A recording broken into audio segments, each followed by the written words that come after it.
माला लाउनुलाई फुलहरू चाहिँ यो चाहिँ हाम्रो घरमा फुलेको फुलहरू हो अन्त यो चाहिँ हामीले अस्ति बजारमा किनेको फुल थियो क्या हामीले चाहिँ यो शनिबार किनेको फुलहरू हो यो अन्त अहिलेसम्म फ्रेस छ हाम्रो यो फुल चाहिँ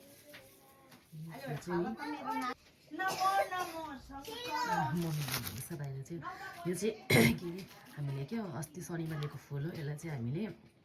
यसरी प्लास्टिकमा हालेर बाँधेर चाहिँ फ्रिजमा राखेको थियो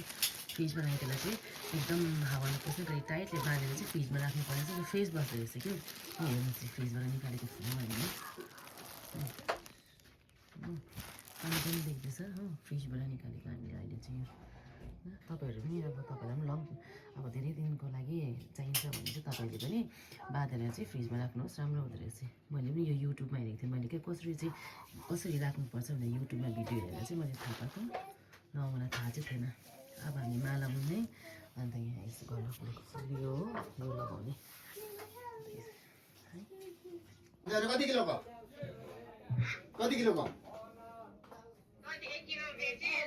मखमली फुल पनि लगाइदिनु भयो हाम्रो अझ काकाले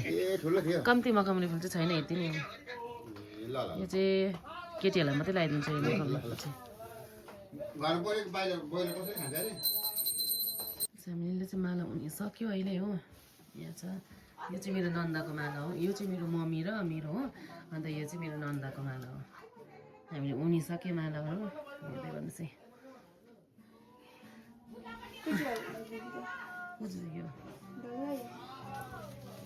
बाहिर देउसी प्र्याक्टिस हुँदैछ हाम्रो यहाँ भाइहरूको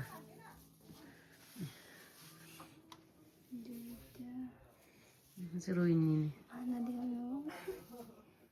कति खोलेको हुनुहोस् न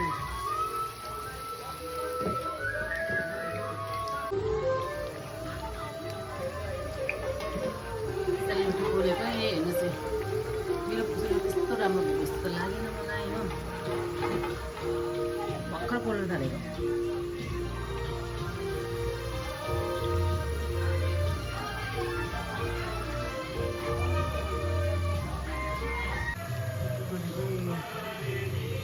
फर्काउनै नफोल्ने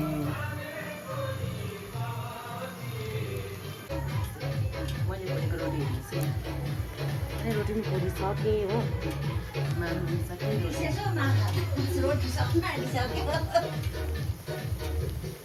रोटी पोलिसकेर अब यहाँ चाहिँ हामीहरू माछा फ्राई गर्नुपर्छ त भोलि माछा पनि चाहिन्छ नि त माइतीहरूलाई माछा फ्राई गर्ने हो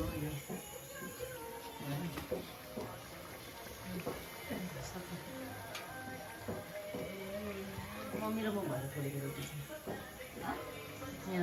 अन्त काकीले चाहिँ 2 खन्के रोटी पोल्नु हुँदैछ